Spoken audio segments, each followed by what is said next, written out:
All right. Hello, everybody. One quick reminder and one last reminder that you can leave your cameras off. You can leave your microphones off. That is okay. My name is Mr. Weber, and we're joined by Brian Albertsen today from Illinois State University. We have a lot of information to go through, but we do have a fairly brief amount of time to do it. So I hope you're all ready to get a lot of this information. If you have questions, you can go ahead and put them in the chat. You can also hold on to those questions and ask at the end. We will have some dedicated time for questions, and you can even unmute yourself to ask your question if you want, but it's okay if you want to just go ahead and use the chat. That is all right too. So with that being said, just give me one moment and I'm going to go ahead and share my screen. All right. So let me go ahead and make this a little larger. All right. Well, welcome to our post-high school planning night, sometimes referred to as junior or sophomore night, sometimes referred to as college planning night. Whatever your plans are, this is the time to start thinking about that. And I do always like to remind students, it is never too early, just as it is never too late. Although hopefully we're not waiting too long to start planning. So you have options. And that's one thing I always remind all of our students. It doesn't matter what options you are considering. You have people here at Maine East who are going to help you accomplish whatever goals you have after high school. Whether that's you want to go to a 2-year school, think a school like Oakton or like Harper, whether you want to go to a 4-year school like an Illinois State, or maybe like a DePaul, UIC, if you want to go to a trade school or if you want to do an apprenticeship program, maybe you want to go on to cosmetology school. If you are thinking about enlisting in the military, you have a lot of options for that, whether you want to go straight into the military, whether you want to do something like college and National Guard at the same time, whether you want to go straight to work. Any of these options, you have tons and tons of help at Maine East, and all of us want to help you accomplish these goals. So I would like to remind you of who these people are that want to help you. You have me, Mr. Weber, in the CCRC. I'm our career and college admissions specialist. So I help with whatever plans you have after high school, just like your counselor is going to help. Your counselor helps you in high school, but they also help you get going what you need to do in order to make these plans happen. We also have a career coordinator at Maine East who's here to help you find jobs. They're here to help you find internships, job shadow opportunities, ways to test the fields that you might be interested in. So it's always useful to utilize the CCRC to explore these options. We have field trips. It was just actually a few years ago that we actually went to Illinois State on a big field trip, took a whole bus full of students down there to eat food on the campus, see the dorms, see what classrooms look like on campus. But we also have students that will go to like manufacturing places or to Allstate Insurance and see what a business is like. We have lots and lots of field trip experiences, and I'm hoping that next year we're going to be able to get a little bit more of a normal school year and be able to start doing some of those field trip experiences again. I know we'll talk a little bit about visits a little bit later. We also have our job shadows. That's where you talk to a professional. Let's say you want to be an accountant, but you don't really know what an accountant does. Well, job shadow is your opportunity to see what a day-to-day experience is for an accountant. Or maybe it's a police officer, maybe it's a lawyer, maybe it's a nurse. Whatever this could be, if you are interested in these things, we're going to try and help you find whether it's a virtual job shadow experience or if we can get you physically there to see what that job is actually like. We have internships, whether this is in the summer, just for a brief period of time, whether you want to do it for a semester or a full year, you can actually get class credit for doing an internship. We do offer that as a class. And then, of course, we have our college visits. So people like Brian from various colleges and universities come to Maine East in the fall Once again, in a normal year, we're hoping we're going to get back to that next year.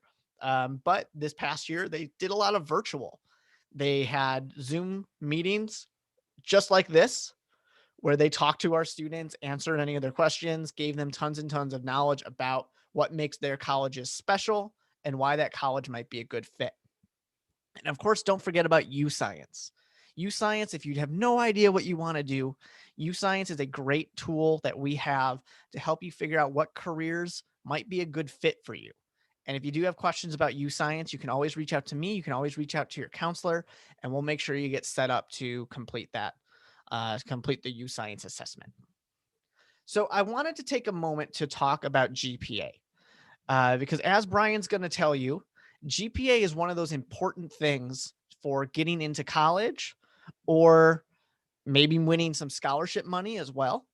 So with the academic record, this is how a college is going to see how you did in high school, how you did in your classes. They're going to look and see what your grade point average is, but they're also going to look at your GPA trend. And this is significant for a few reasons. One of the reasons is if you started off high school not doing so well, every year I have students that come talk to me and saying, hey, I didn't take school seriously freshman, sophomore year. Junior year, I started to take it seriously, but my GPA just wasn't very good. So am I out of luck? And the answer is no, because they can look at your GPA trend. If it starts to move upward and they see, oh, you started to take things seriously, that is something they take note of. The opposite is if you stop taking school seriously, an admission counselor is going to see that as well. They're going to see, well, what happened? You stopped caring about school. Now I have some questions. So it's very important to do well throughout high school, but you definitely also want to make sure you finish strong.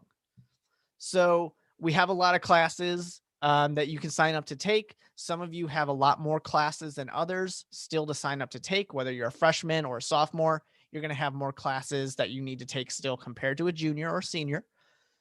But what we always recommend is it's a good idea to try to increase the rigor of your classes. And what that means is to try and take more difficult, more demanding, more challenging classes when you can, whether that's an accelerated class or an AP class, an advanced placement class. It's always a good idea to try and challenge yourself, because when you do that, someone like Brian, who is an admission counselor, looking at your transcript, that's the record of all the classes you've taken in high school and what grade you got in those classes, they're going to see that you're someone who took school seriously and are not afraid of a challenge. You're not afraid to do the work necessary in some of these classes. So the thing you need to keep in mind is if you want to take AP classes or accelerated classes, is you got to start to show that you can handle that. So make sure you're doing your homework, and also make sure that you are doing well on tests and exams, writing great papers. That might involve some extra studying to make sure that you can handle that. But the most important thing is just to advocate for yourself. If you are interested in taking an accelerated or an AP class, tell your counselor that. Let them know, I want to start taking these more rigorous classes. I want to challenge myself. And with you advocating for yourself, you can get into these classes. So this is a conversation you definitely want to have with your counselor, whether you haven't scheduled your classes yet, or even if you've already scheduled your classes. If you want to take one of these classes, reach out to them ASAP and make sure they know. So we're going to talk a little bit about why this is important. So we have student A and we have student B. Student A took 2 regular general education classes, 2 accelerated classes, and 1 AP class. So it's a nice balance. Student B took 1 accelerated class and 4 AP classes. It's a lot of work, a lot of AP classes, but let's see what that translates to. So we have student A who got a couple of A's, got a B and an A, and then a B in their AP class. And then student B got an A in their accelerated class and A's and B's in their AP classes.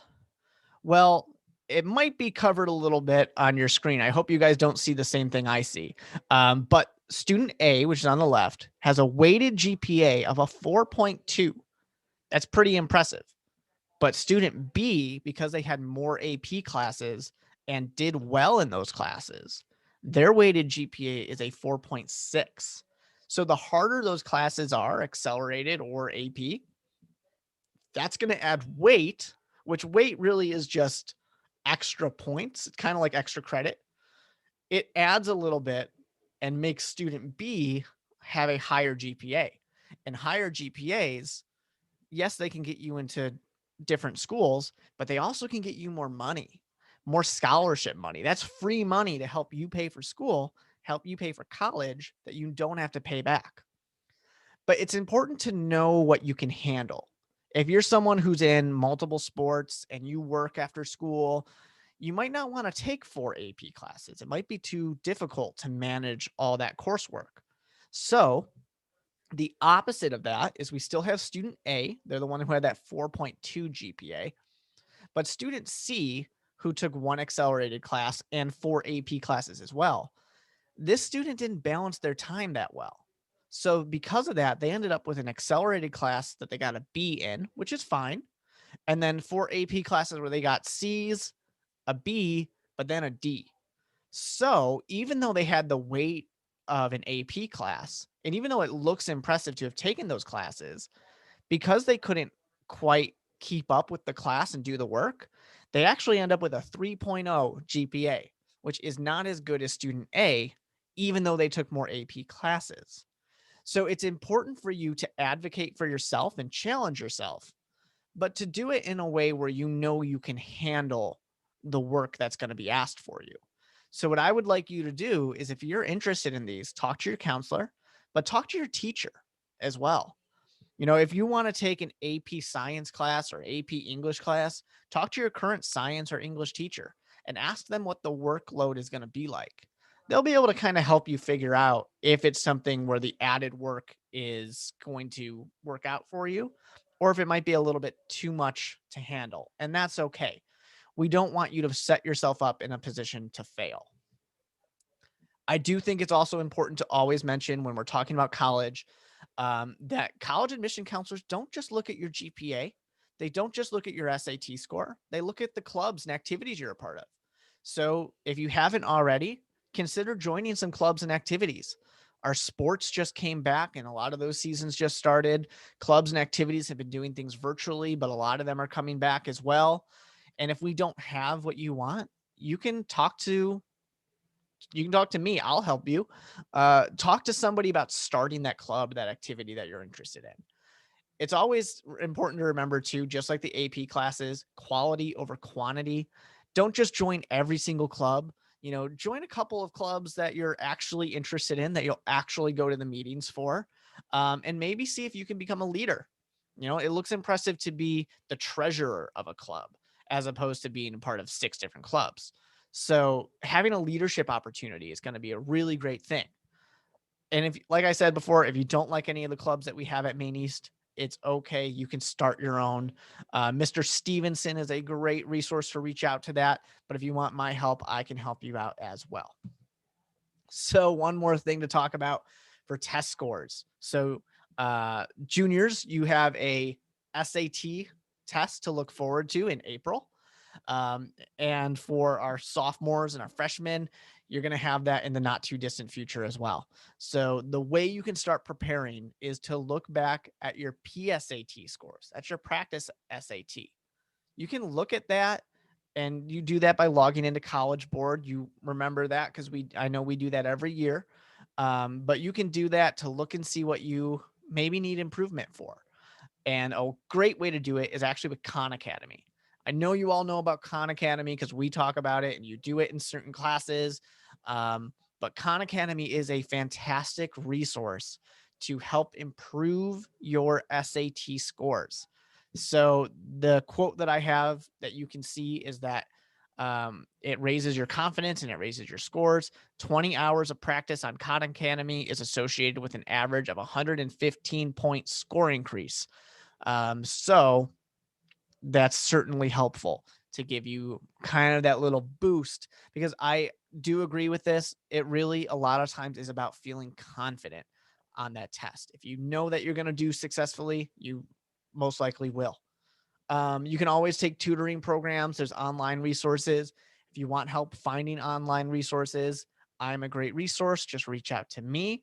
And then don't forget about SAT in April, but you might consider taking it more than once, or consider taking the ACT, or you might consider applying test optional to some schools.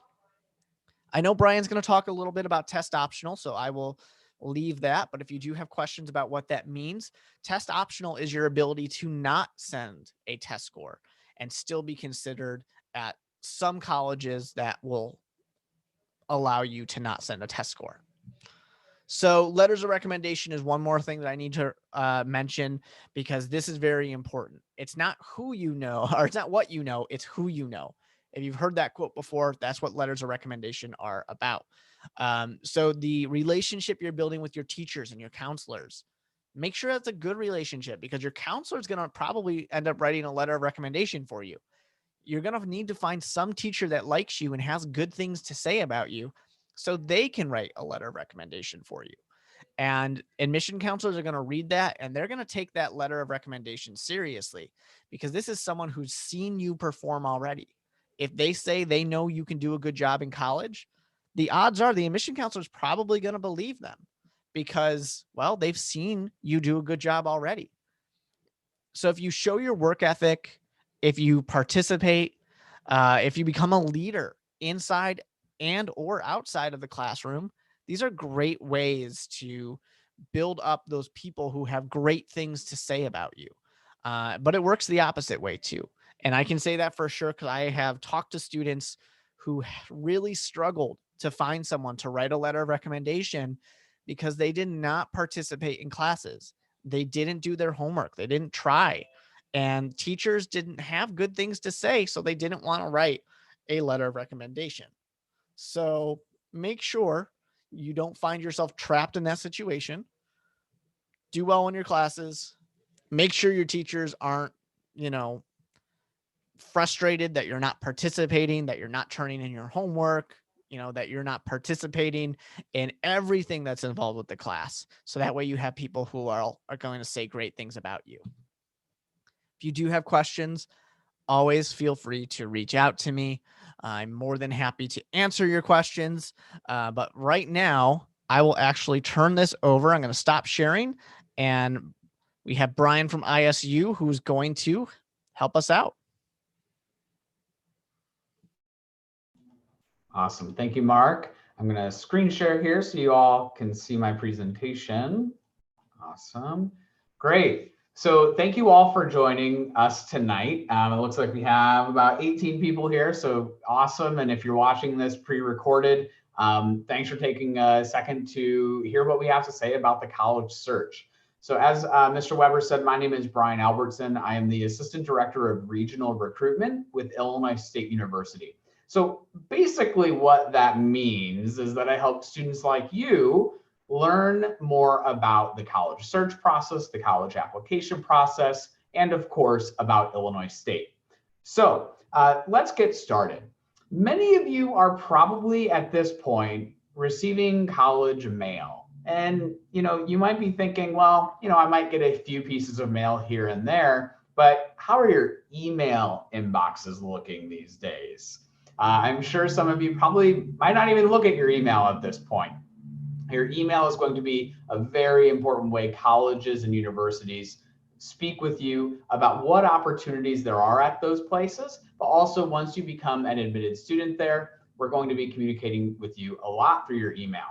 But this channel of email and even postal mail, it really muddies the water for you as students to really make a sound choice about where you're going to attend school. And that's really what this presentation is going to focus on, because guess what?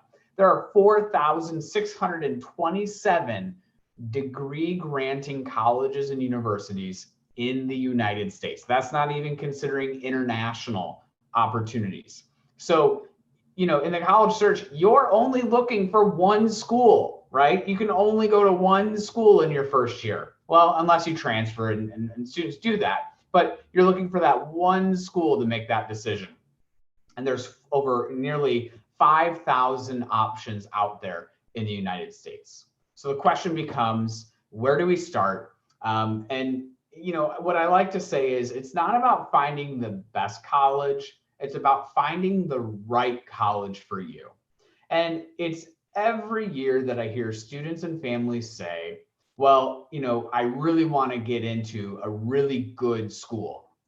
There are a ton of good schools out there, nearly 5,000 good schools out there. But what we're looking for is, what is the right school for you as a student and for you as a family? And so again, where do we start? Well, we're going to start with your timeline.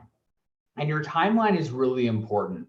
Mr. Weber and I, before we even got started here tonight, we're talking about how some students this year, because of the coronavirus pandemic, have delayed their college search. And while we certainly can understand why students are delaying their college search, it really concerns us. And so we want to make sure you're completing certain steps by certain dates and certain seasons of the year, to make sure, again, that you are on track to make a sound college choice. So in terms of that timeline, freshman through junior year, this is really your opportunity to research colleges and universities. And so, there are ways to do that. We're going to talk about how you research schools, but you're really in an exploration process of figuring out what types of schools might you be interested in, or what locations of schools might you be interested in. And we'll get into that in just a few moments. Junior and senior year, this is really when you want to be doing college visits. We're going to talk about visits in a little bit, but what is, I think a huge positive that has come out of the coronavirus pandemic is the ability for you to visit virtually colleges and universities. You are virtually able to visit almost any college and university in the United States because of the coronavirus pandemic. And I think that's a huge positive for you as students, because those opportunities never existed before. And so that is a huge positive. And then fall of your senior year, that is when you apply to a college or university. Some of you may be thinking, gosh, I really want to go to Oakton. That's a great option. You're still going to consider, you're still going to apply in the fall of your senior year. And then by May 1st of your senior year, you will choose where you're going to enroll at that college or university. So we're going to talk a little bit about researching those options. And it's so good to see so many students on here. I hope some of your family members are with you tonight, because one of the activities I encourage families to do very early on in their process is do some self-reflection. And it's very rare that we as human beings in the 21st century do self-reflection.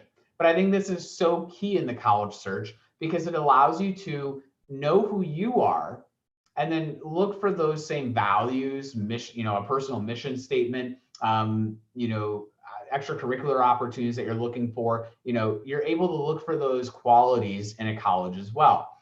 So what I'd recommend that you do is you separate, maybe, your parents go into one room in the house, and you go to the other side of the room, or into a different room, and you take these questions and you respond to them.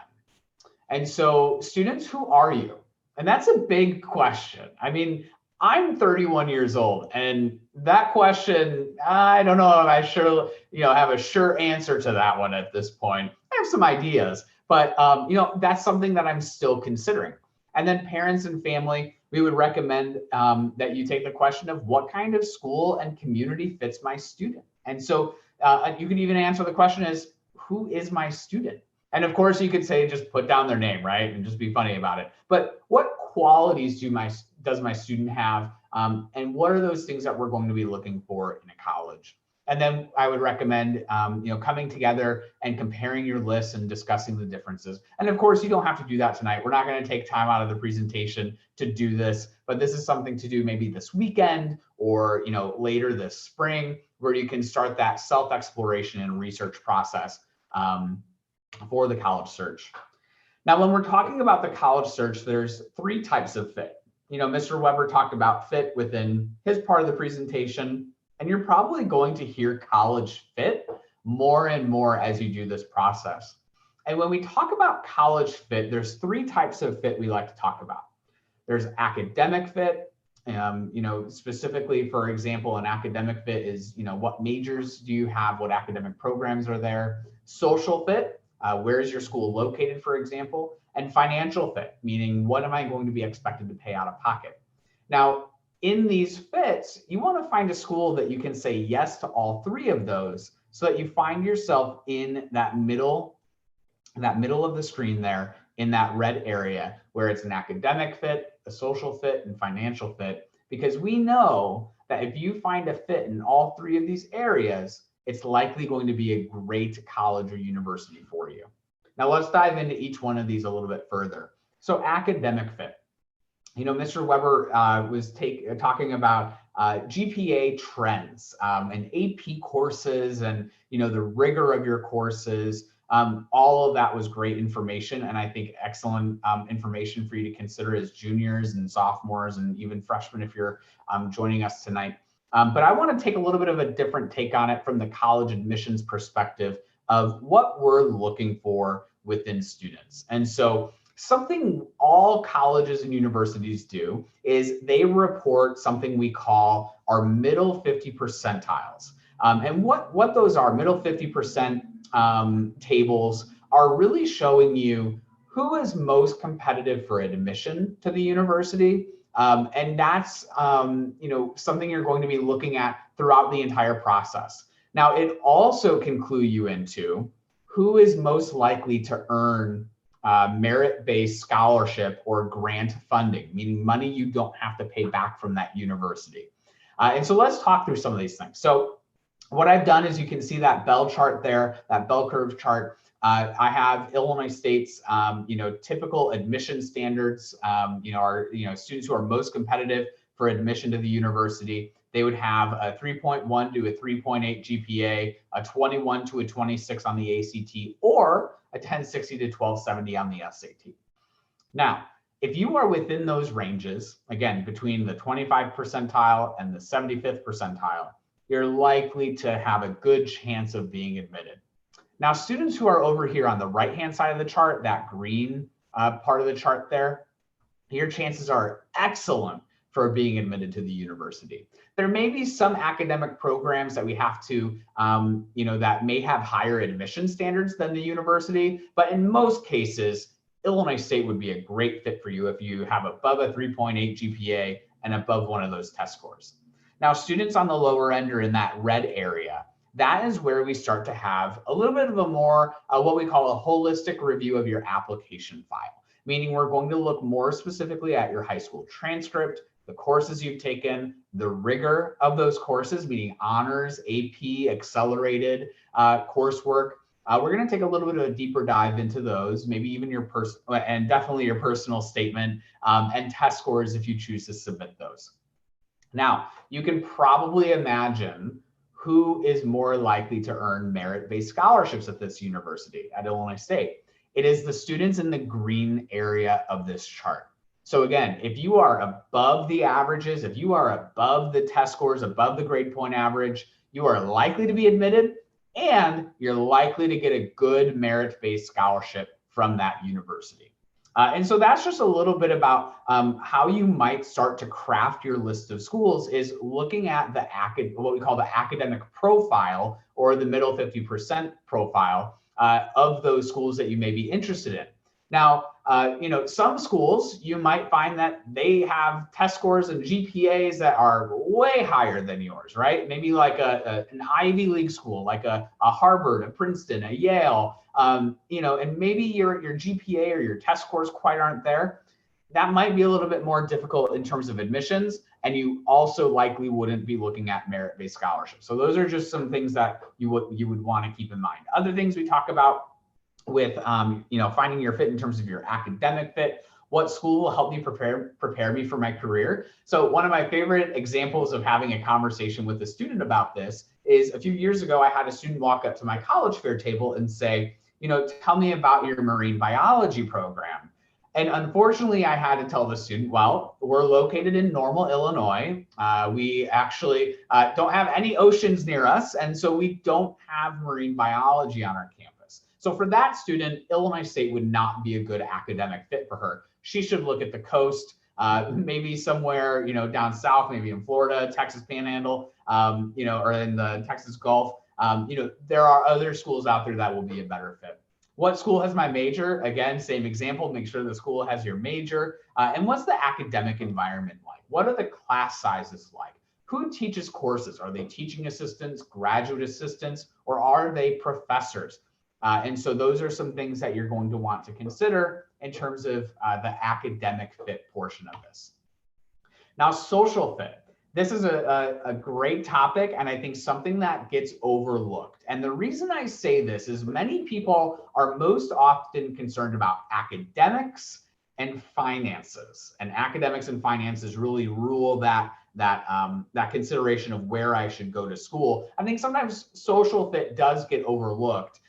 And let me give you an example. A student who goes to a university and ultimately leaves. What's the biggest reason why a student leaves a university? Well, it's because they don't find community.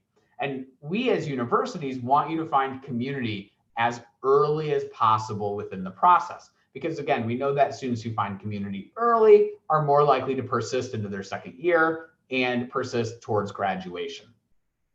So some of the things that we would consider are who attends this school and where are they from. So Illinois State, we are a true Midwestern university. About 90% of our students come from the state of Illinois. We're going to feel very familiar to what you've experienced, say, at even Maine East High School. What is the community like surrounding the school? So we're a suburban setting. Many of you are familiar with, say, DePaul University or the University of Illinois at Chicago. Both of those schools are very urban settings. That's going to feel very different than what we offer at Illinois State, 2 hours south of Chicago. Those are going to be two very different experiences. How long will it take me and how much will it cost for me to travel to schools? A school may offer you a very generous scholarship, but what if that's an airplane ride away, right? What if that school is all the way in California? What will it take you to get back on the weekends, or what is it going to take financially for you to get back?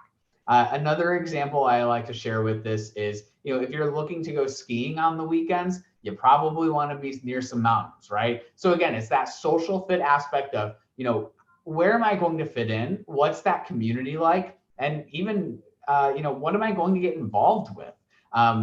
Maybe it is a student organization that you're looking for. Maybe it's a specific identity that you hold that you want to find an organization on campus that you can get involved in. So for example, I had a great conversation with a student just a few weeks ago from a different school, from a different district, who wanted to ask me about our Muslim student resources. And so I was able to follow up with her and say, yep, here are all of the resources for you. And here's the contact for the faculty advisor for the student organization. So again, we're here to help you to find your fit, whether that's academic, social, or financial. So let's talk about financial fit here. So some of the things that you may be considering is, what can we afford? And I think it's very important that parents especially have these conversations with students early on in the process. Now, on the other side of that coin, don't cross a school off of your list that, just based on price at this point.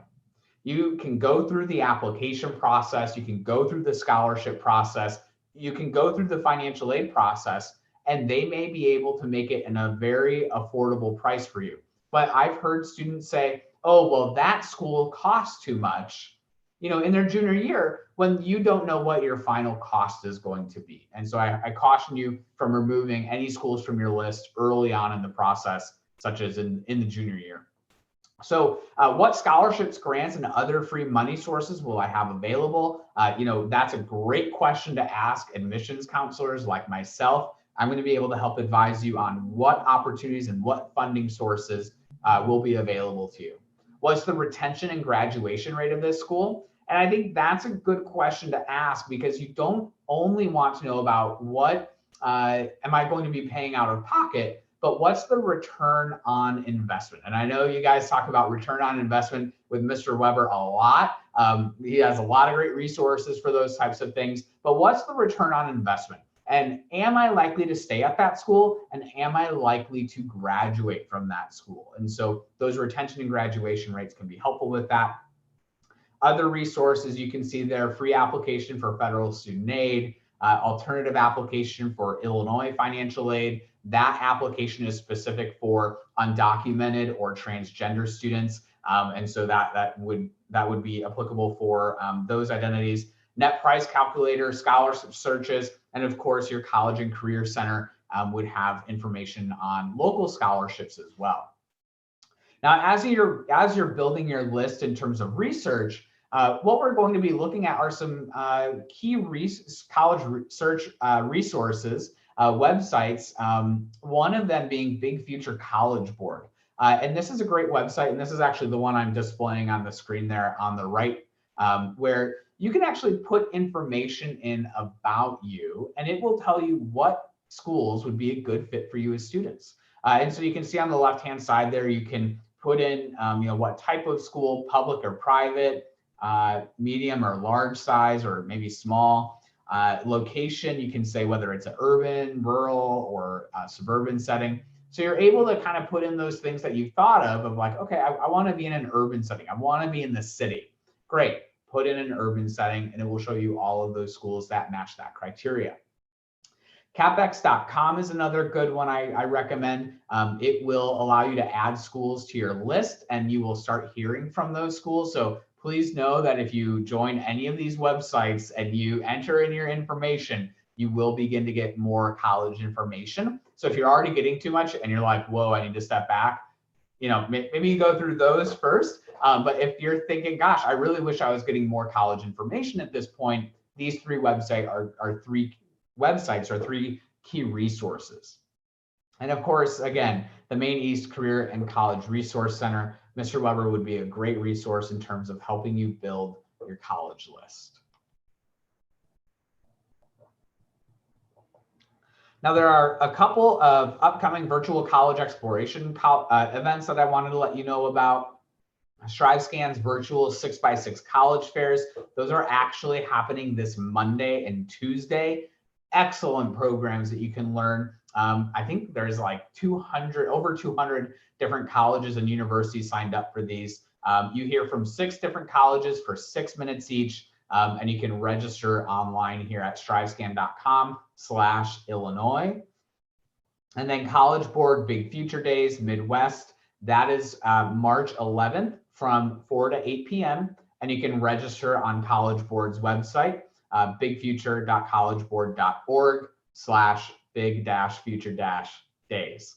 So these are great events where you can search for colleges in the comfort of your own home, right? Sitting on the couch in your PJs, you're not going to be on camera. Your audio is not going to be on, but all the colleges will be able to speak to you about what they offer. And these are honestly just great events. And let me be clear, they are free. You don't have to pay anything to attend these events.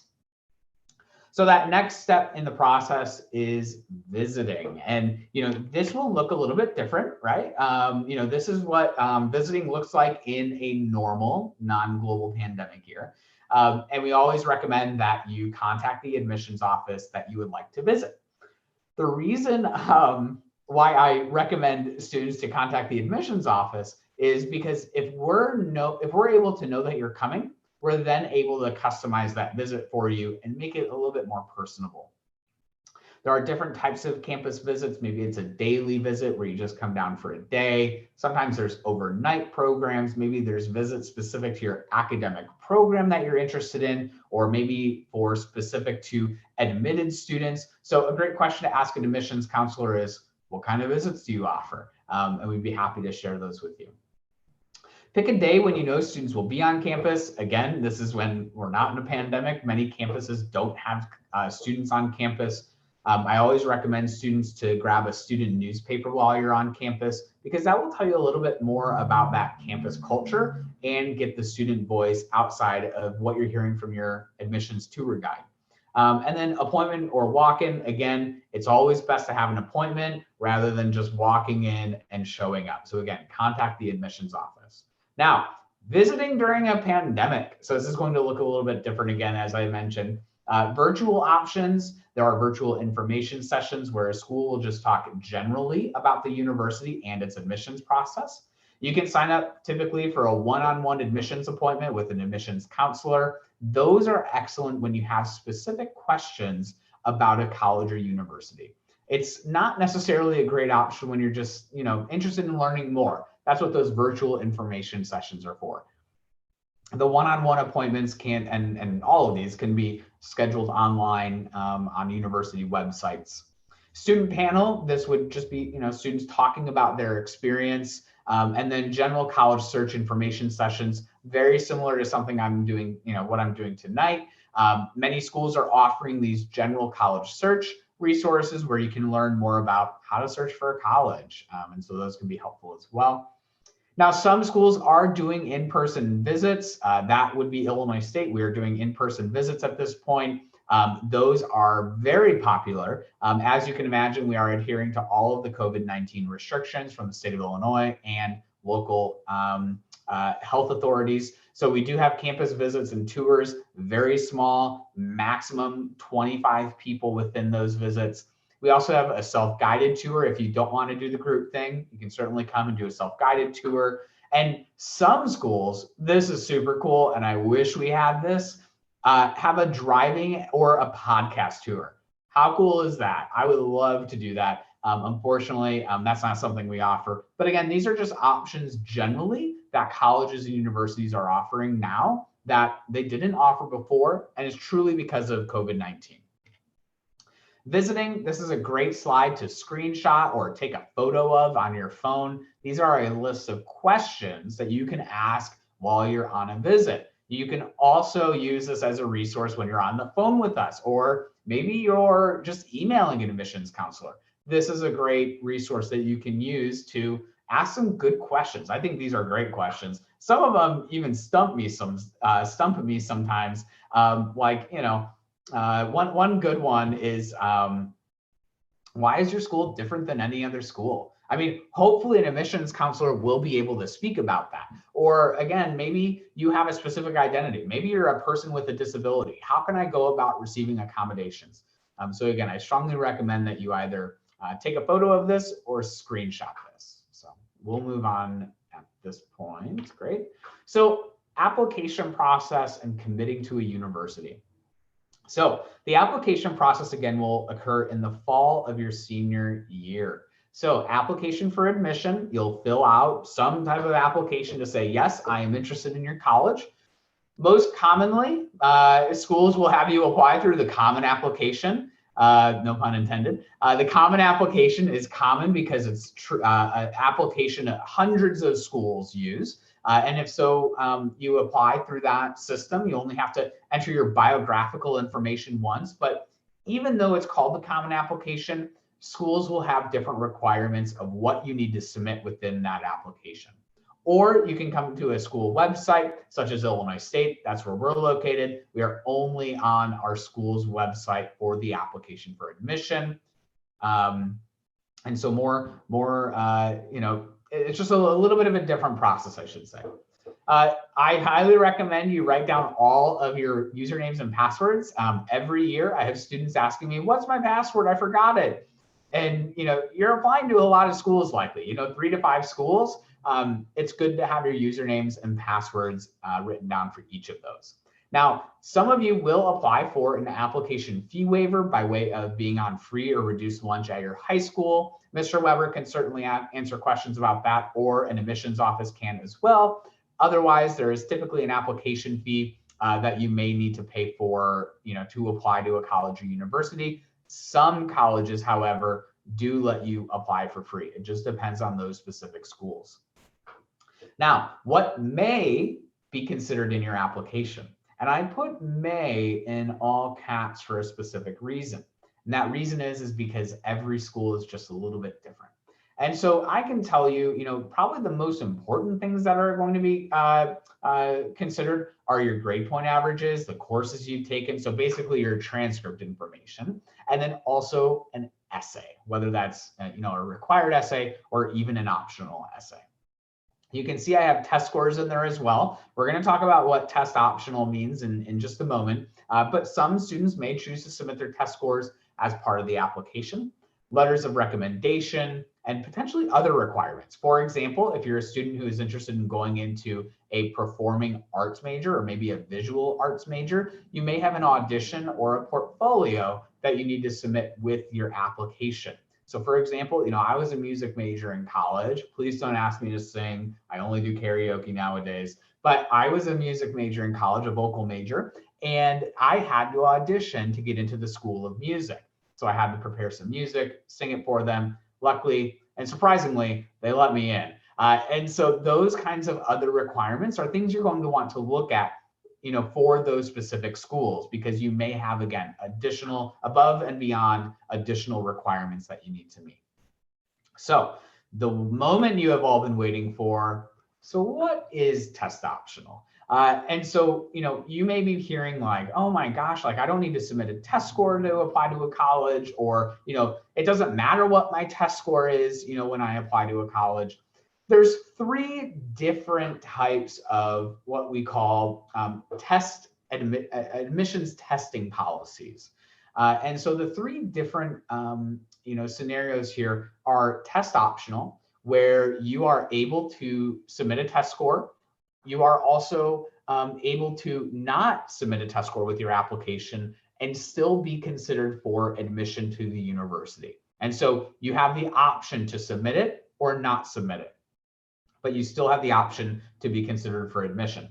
Test flexible. Now, test flexible is a system where you may choose which test scores you submit. Maybe you want to submit your AP scores, or maybe you want to submit SAT scores or ACT scores, or a different type of exam that you've taken. That is another option that is available to you. Test flexible can also mean that some programs are still going to require you to submit test scores. So for example, maybe you're applying to a school that is test optional. What they say that they're test optional, but they still require test scores for, say, a nursing program or a business program. That can happen. And then there's test blind. And test blind, what that means is that even if you submit a test score, that school is not going to look at it. They're only looking at your grade point average and your transcript information and your essay. But test blind, they're truly blind to any test score that you submit to them. They're not considering that information. And then the end question there, which one is best for me? And I'd like to go back to that first academic fit slide where I had that bell curve, diagram there where it showed that middle 50% or so. If you are a student who is competitive for admission at a college or university, and you are in the middle of that middle 50% range, or maybe above that middle 50% range, that admissions profile, I would recommend you submit your test score, because that is going to help you in the process. If you are someone who feels proud about your test score, you are excited to submit it, say you ace the SAT, you get a 1600, I'd recommend submitting that score. You should be very proud of that. Now, if you're a student who maybe who is maybe a student who's below that middle 50 percentile range there, that's maybe where you do consider going test optional. If you're a student saying, I don't feel like my test score, defines me. I don't feel like, well, first of all, test scores don't define you. Let's get that cleared up, right? Your test score is just a number. It doesn't define who you are. It doesn't define who you're going to be. So, sorry, I misspoke there. But what I meant by that is, if you are a student who's not proud about your SAT score, or you don't think that it's going to put you in the best light at a college or university, test optional might be a great fit for you, because they will take a better or a deeper look at your grade point average and your transcript information. And so that may be something you consider. So now, when I think about this question, which one is best for me?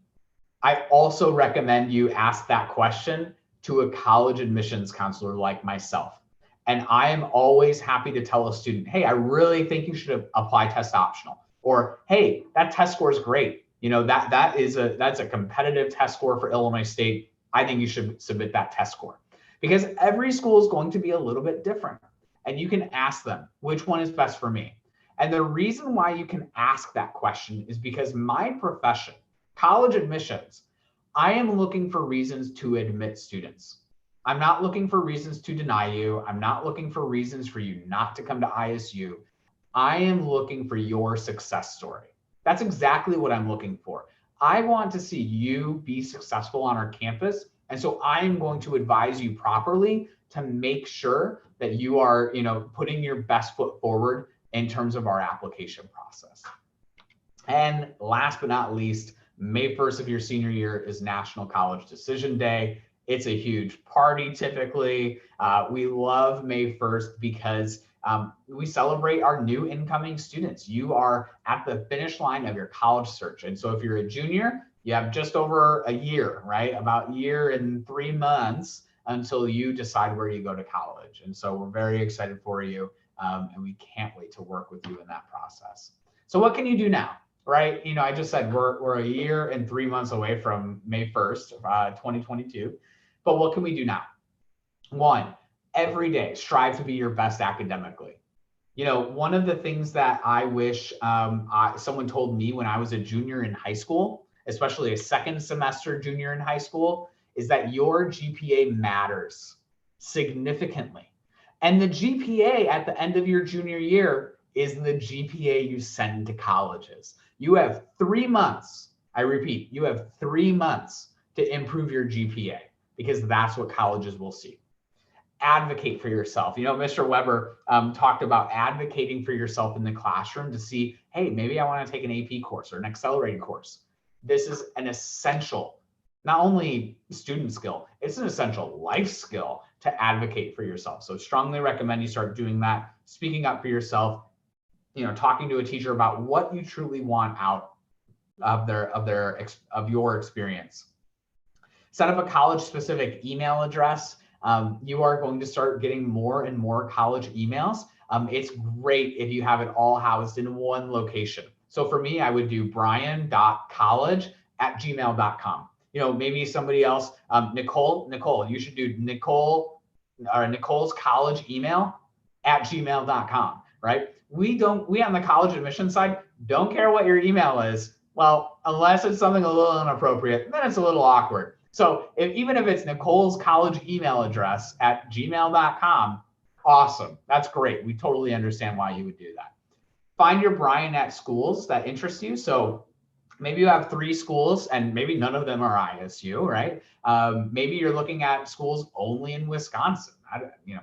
Maybe you want to go further north where it's even colder right now. But maybe you're looking for, at different schools, find someone like me on that campus who can walk you through the application process, who can work with you to figure out, hey, should I apply test optional or how am I going to put my best foot forward? Again, find your Brian at schools that you're looking at and start visiting schools, whether that's virtually, in person, whatever you're comfortable with at this point, you got to start visiting. The worst thing that you can do at this point is say, I'll get to that. No, we want you to take action on this now because that is going to, again, help you make a sound decision about where you're going to go to school.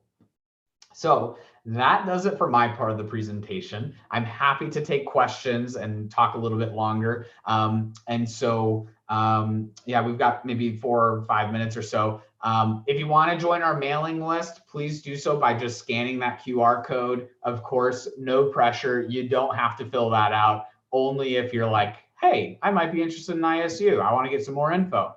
Feel free to do that. Otherwise, my email and phone number are there. I'll turn it back over to Mr. Weber. All right, perfect. So I see, let's see, I know we had something in the chat.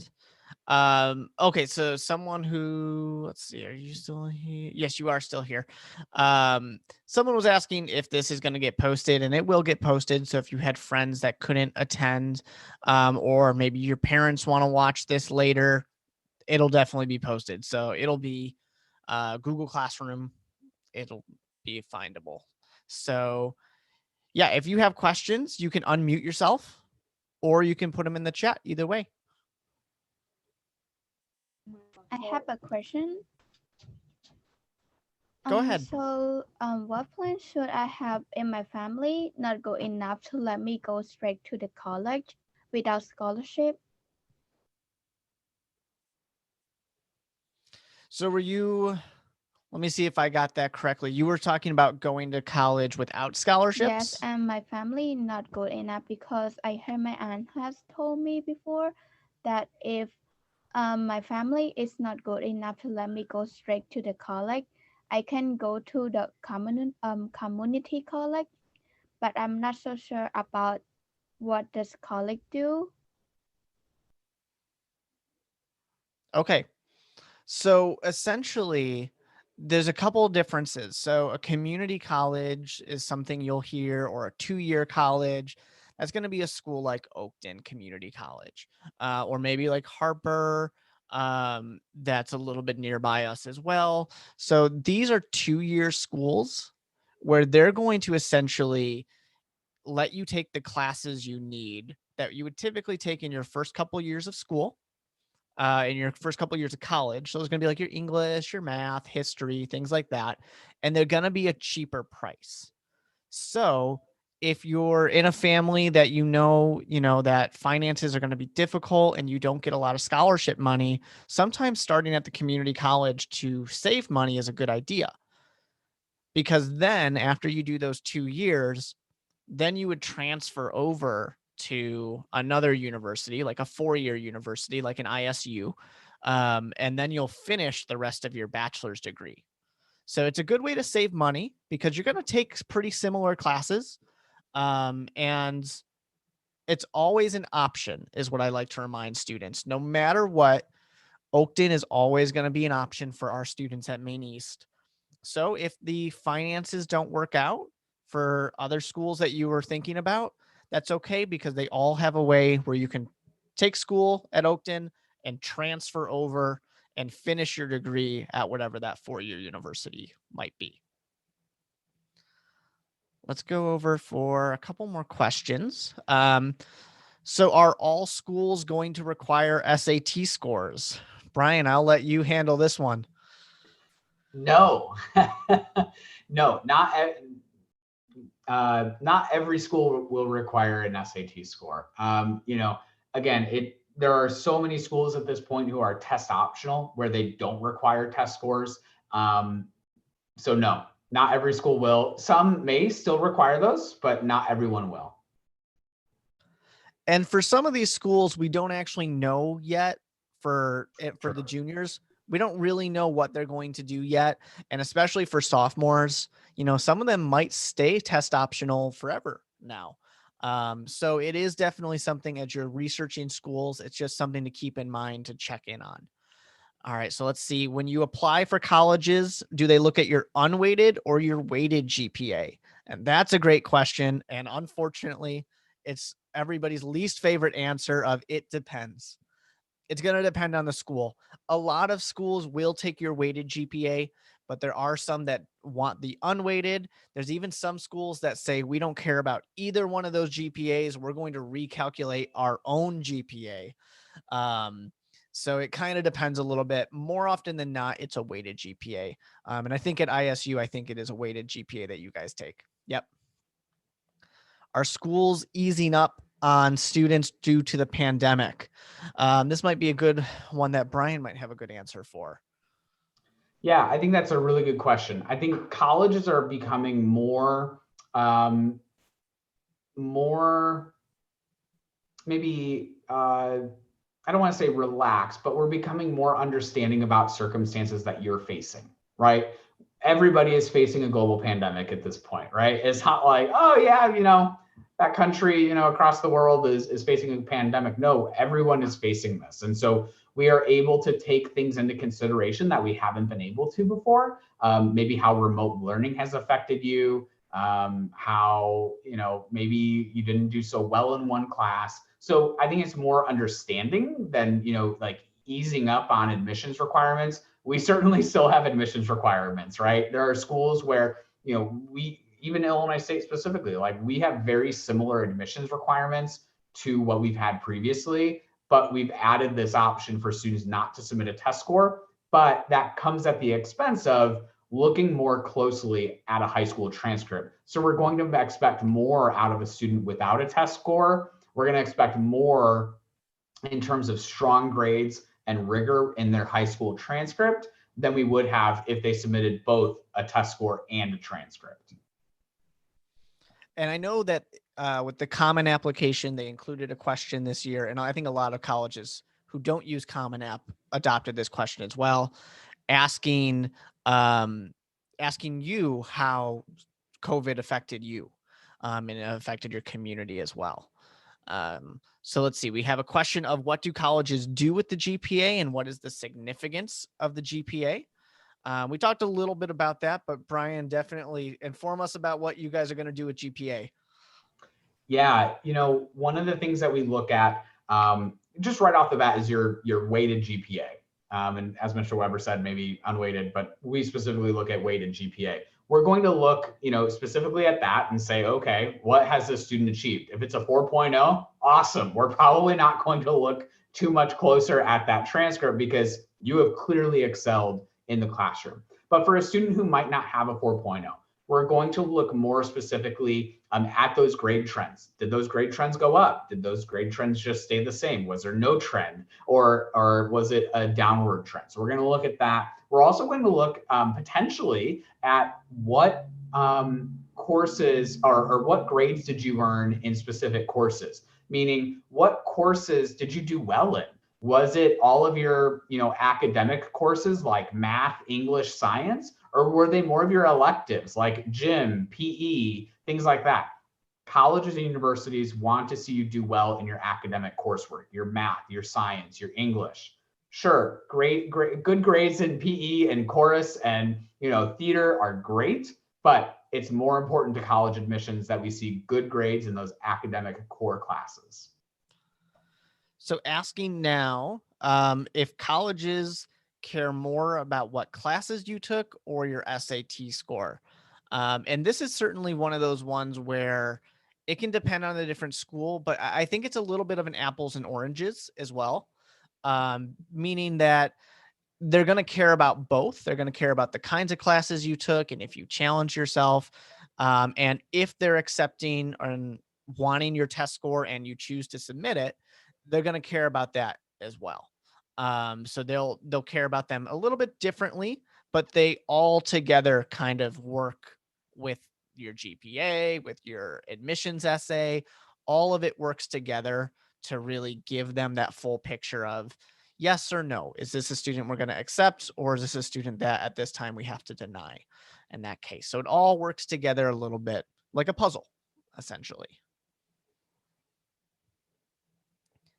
Any other questions that we have? Like I said before, you can unmute yourself or you can put it in the chat.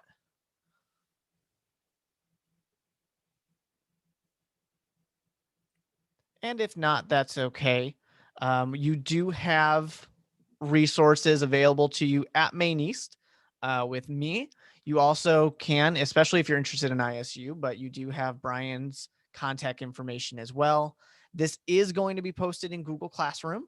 So it'll be in your class of whether that's 2022, 2023. It will get posted there, so you'll have access to that. But thank you to everybody for being here, for asking questions, for your attention. And of course, thank you, Brian, for being here with us and giving us all of that great information and your perspective. We really appreciate it. Thanks, everybody. All right, everyone. You have a great rest of your night. Tomorrow is Thursday, so we will see those of you who are in the building. The rest of you, you'll be joining us virtually. But let's finish the rest of the week strong. Thank you, everybody. Bye.